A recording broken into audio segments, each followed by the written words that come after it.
Hi అండి అందరికీ. ఈరోజు తెలంగాణ స్పెషల్ అలాగే సంక్రాంతి స్పెషల్ కూడా సకినాలు ఎలా చేసుకోవాలో చూపిస్తాను. ఇవి క్రిస్పీగా రావాలంటే కూడా కొన్ని టిప్స్ అయితే ఈ వీడియోలో చెప్తాను, చూసేయండి.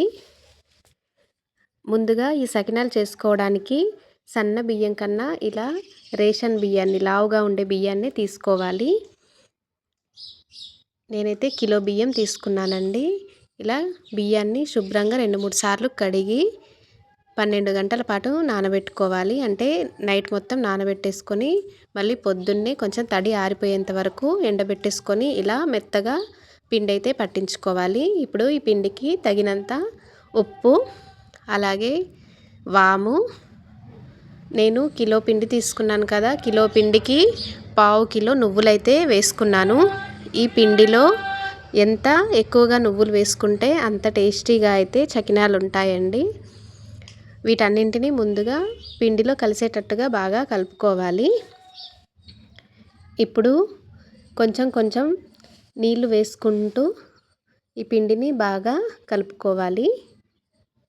మెయిన్ ప్రాసెస్ ఏంటి అంటే ఈ పిండిని ఎంత బాగా కలిపితే చకినాలు వేసుకోవటం అంత బాగా వస్తుందండి. పిండి బాగా నానాలి, అంటే మనం బాగా ప్రెస్ చేసుకుంటూ కలుపుకోవాలి. ఇలా వీడియోలో చూపిస్తున్నట్టుగా బాగా 10-15 నిమిషాల పాటు పిండిని అయితే కలుపుకోవాలి. ఇలా బాగా ప్రెస్ చేసుకుంటూ కలిపితేనే పిండి కూడా బాగా సెట్ అవుతుంది.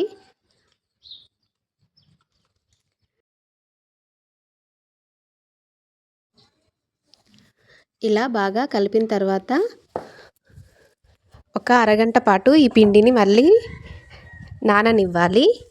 ఇది కూడా ఒక టిప్ అండి. ఎంత బాగా నానితే ఈ సకినాలు చేయటం అంత ఈజీగా ఉంటుంది మనకి.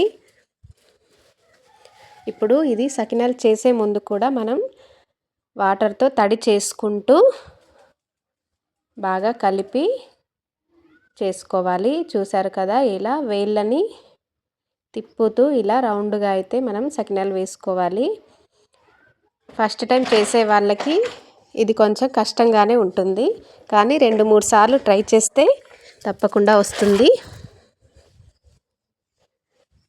ఈ సకినాలని ఎంత సన్నగా చేసుకుంటే అంత క్రిస్పీగా వస్తాయి, అలాగే ఆయిల్లో కూడా తొందరగా వేగుతాయి.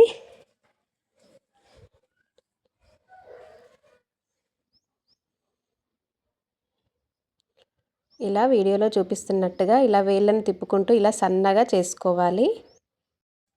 ఇలా సకినాలు చేయటం మొత్తం అయిపోయిన తర్వాత ఇవి కొంచెం తడి పీల్చుకుంటుందండి. మనం కింద క్లాత్ వేసాం కదా, తడి ఆరిపోయిందో లేదో చూసుకున్న తర్వాత ఇలా అట్ల కాడతో ఒక్కొక్కటి తీసుకొని ఒక ప్లేట్ పైన వేసుకోవాలి. మొత్తం ఆరిపోయిన తర్వాత తీసుకుంటే కూడా విరిగిపోతాయి. అందుకని కొంచెం తడిగా ఉన్నప్పుడు, మరి తడిగా ఉండకూడదు, అలాగే పూర్తిగా ఆరనివ్వకూడదు. ఇలా ముట్టి చూసుకున్న తర్వాత ఏదైతే కొంచెం ఆరినట్టుగా ఉంటుందో వాటిని ఇలా ప్లేట్ల పైన తీసుకొని ఇప్పుడు ఆయిల్ పెట్టుకున్నాం కదా, ఆయిల్ కూడా బాగా హీట్ ఎక్కాలి. ఈ చకినాలకి హై ఫ్లేమ్లోనే ఉండాలి మంట అయితే.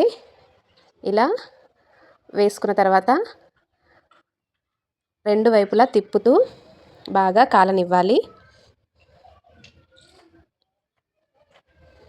చూసారు కదా, పొంగు తగ్గింది అంటే సకినాలు కాలినట్టే. ఇప్పుడు వీటిని తీసేసుకోవాలి, లేకపోతే మళ్ళీ ఎర్రగా అవుతాయి.